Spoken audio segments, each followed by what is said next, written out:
Coding cough syrup से उत्तर प्रदेश के अंदर कोई मौत नहीं हुई है। एक दूसरा, इस मामले में एनडीपीएस के अंतर्गत कार्रवाई होगी। ये उत्तर प्रदेश सरकार इस मामले को कोर्ट में जीती है, उत्तर प्रदेश ने इस मामले को लड़ा है। तीसरा, उत्तर प्रदेश में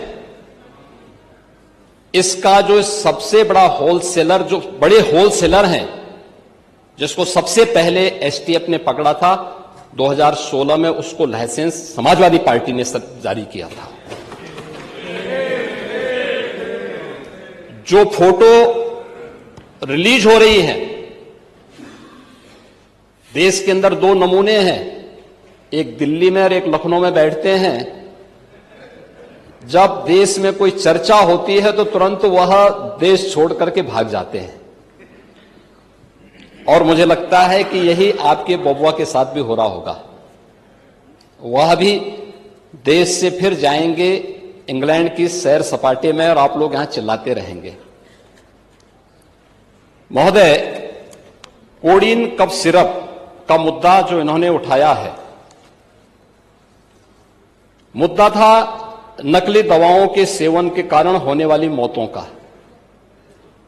और उसके बारे में हमने पहले ही बताया है कि नकली दवा के कारण होने वाली मौत के प्रकरण की कोई भी बात अभी तक शासन के संज्ञान में नहीं आई है, और समय समय पर एफएसडीए विभाग इसको लेकर के छापेमारी करती है, कार्रवाई करती है।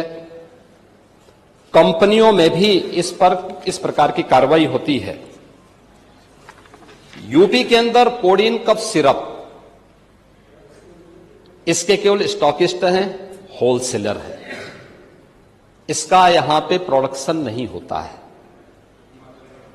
ये मध्य प्रदेश में, हिमाचल में और अन्य राज्यों में होता है, और जो मौत के प्रकरण सामने आए हैं वे मौत के प्रकरण अन्य राज्यों में आए हैं। जिन राज्यों में आए हैं वह जो भी प्रकरण सामने आए हैं, यह तमिलनाडु में बने हुए एक सिरप के कारण सामने आई है।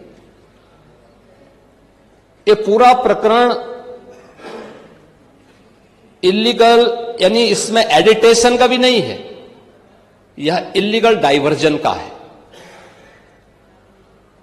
इस डाइवर्जन के माध्यम से इन होलसेलर ने, जिसमें सहारनपुर का भी है, गाजियाबाद का भी है, वाराणसी का भी है, लखनऊ का भी है और कानपुर का भी है, इन लोगों ने इसको उन देशों में पहुंचाया है, उन राज्यों में पहुंचाया है जहां मद्य निषेध है, लेकिन वहां पे नशे के आदी लोगों को इसको लेने की एक आदत सी है, तो वहां पर उसका दुरुपयोग किया गया है। जबकि बिना चिकित्सीय परामर्श के इसका सेवन नहीं हो सकता, खासतौर पर बच्चों के लिए।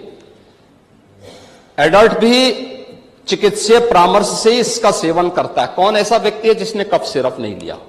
खांसी होती है, हर व्यक्ति लेता है, लेकिन चिकित्सीय परामर्श से उसमें लिखा जाता है। क्योंकि पढ़ाई लिखाई से आप लोगों का कोई वास्ता है नहीं, इसलिए आप लोग हमेशा इस प्रकार की बातें करते हैं। ये कार्रवाई सरकार ने की है, और सरकार ने इसके लिए 79 अभियोग अब तक दर्ज किए हैं।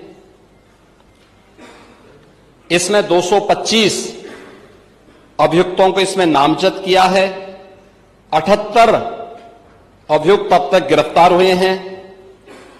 134 फर्म पर एक छापेमारी की कार्रवाई हुई है, और इसमें अब तक जिन क्षेत्रों में ये आई हुई, अलग अलग राज्यों से जुड़े हुए यह सभी केंद्र हैं। और मुझे लगता है अगर आप इसकी गहराई में जाएंगे तो घूम फिर करके वही मामला है कि वो कहीं ना कहीं कोई ना कोई समाजवादी पार्टी से जुड़ा हुआ नेता या उनसे जुड़ा हुआ कोई ना कोई व्यक्ति उसकी चपेट में आता है। और इलीगल ट्रांजैक्शन भी जो हुआ है वह भी आपकी लोहिया बहाने के एक पदाधिकारी के अकाउंट के माध्यम से हुआ है। एसटीएफ इसकी जांच कर रही है। इस पूरे मामले में हाईकोर्ट से उस पूरे मामले को एनडीपीएस के अंतर्गत इस मामले में मुकदमा चलना चाहिए। यह उत्तर प्रदेश सरकार ने इस लड़ाई को लड़ा है और उसको जीता है। और इस मामले में कोई भी अपराधी छूटने नहीं पाएगा। और चिंता मत करिए, समय आने पर बुलडोजर एक्शन भी, उसकी तैयारी भी रहेगी। उस समय चिल्लाना मत करो।